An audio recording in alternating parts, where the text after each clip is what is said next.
Hey everyone! Today, we're diving deep into how many pulls you can actually earn in Phase 1 of Wuthering Waves 2.4.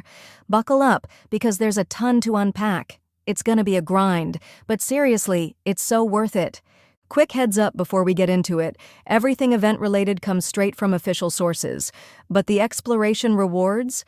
Yeah, those are based on leaks, so they might not be 100% locked in. Believe them or don't, that's totally up to you. Alright, now let's get right into it. Before we hit Phase 1 calculations, there's been a bit of a shakeup. If you caught my previous video about total pulls in 2.4, there's an update to exploration rewards. So here's a quick recap. Free-to-play players can expect 125 Radiant Tides, 34 Lustrous Tides, and 7 Forging Tides for the full version. But if you're skipping endgame content, that number drops to about 105 Radiant Tides. Now, if you've got a Lunite subscription, that jumps to 148 Radiant Tides. And if you go all in with Lunite and the Battle Pass, you're looking at a solid 157 Radiant Tides, 36 Lustrous Tides, and 7 Forging Tides. Let's get into Phase 1. First up, the banners. Cartethyia is dropping in Phase 1 and she is looking amazing.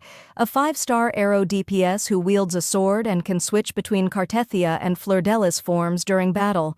That animation? Clean. The design? Gorgeous. And the gameplay? Looks like a blast.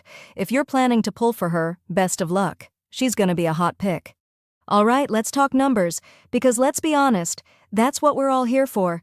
Starting with dailies, this is your bread and butter. Version 2.4, Phase 1 runs for 21 days. Do your dailies, and you're getting 60 Astrites per day. That's 1,260 Astrites just for logging in and doing the basics.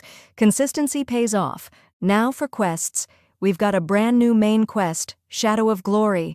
That one's giving us 200 Astrites. Not bad at all. And now for the big one, we're going to a new region called Septimont. If you manage to fully explore it during Phase 1, unlocking teleport points, doing the quests, achievements, tutorials, challenges, you're looking at 5,400 Astrites and 8 Lustrous Tides. That's a huge boost. Tactical holograms also return. Kelpie's giving out 120 Astrites. A small piece, but every bit adds up. There's also the usual update and bug fix compensation, 600 Astrites for free. Thank you, devs. In the in-game shop, we're getting 7 Lustrous Tides, 7 Radiant Tides, and 7 Forging Tides to exchange. And don't forget, battle rewards give 5 more Lustrous Tides for free. Let's talk events. This is where things really start to stack up. The Ever-Glorious Summit gives 500 Astrites. Septimont Travel Atlas, the exploration event, brings another 300 Astrites. Uncovering Past Heroes, which is a photo collection event, gives 180 Astrites. The Gifts of Applause login event is a nice little bonus. Log in for 7 days, and you'll grab 5 Lustrous Tides and 5 Radiant Tides. Easy wins. The Great Agon is handing out 10 Radiant Tides through your mailbox. Don't sleep on that. And if you reserve tickets before the update, you'll get 30 Astrites on launch day just for that. Little things add up fast. Skin and character trials are giving out 80 Astrites, and starting June 14th, we've got All Out, Towards the Peaks of Prestige.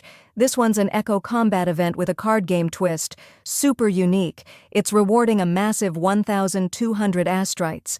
Then, on June 19th, Virtual Crisis kicks off. It's another challenge event, and it brings in 500 Astrites. Now for the endgame grinders, this one's for you. Whimpering Wastes gives 400 Astrites. Tower of Adversity adds 700. Fantasies of the Thousand Gateways contributes 480 Astrites. These aren't small numbers. For those pushing late game, these rewards definitely make it worthwhile. Now it's time to crunch those numbers. If you're free to play and going all in, dailies, quests, events, and endgame included, you're looking at roughly 11,950 Astrites. That equals 74 pulls, since it's 160 Astrites per pull. Add in the 22 Radiant Tides you'll earn through events and activities, and you've got a total of 96 pulls in Phase 1 alone. That's pretty solid. To break it down, F2P players can expect 96 Radiant Tides, 25 Lustrous Tides, and 7 Forging Tides.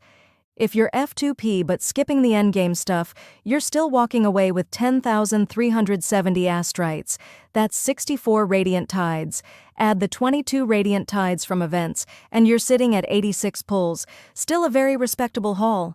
Now, if you've got the Lunite subscription, you're getting an extra 1,890 Astrites across 21 days. That's 11 more pulls. Your new total becomes 108 Radiant Tides, 25 Lustrous Tides, and 7 Forging Tides. Throw in the Battle Pass too, and it adds 680 Astrites. That's 4 more pulls, plus 5 extra Radiant Tides and 2 more Lustrous Tides. With both Lunite and the BP, you're looking at 117 Radiant Tides, 27 Lustrous Tides, and 7 Forging Tides. That's a very solid stack for anyone investing a little. So, who's your target? Are you locking in Cartethyia or holding off for someone else? I want to know who's got your attention. Drop it in the comments and let's talk pulls, priorities, and pain, because we all know that feeling. If this video helped you out, go ahead and hit that like button, sub if you haven't already, and turn on notifications so you don't miss a single update. Thanks so much for watching. I really appreciate each and every one of you. Until next time, take care, stay hyped, and happy pulling.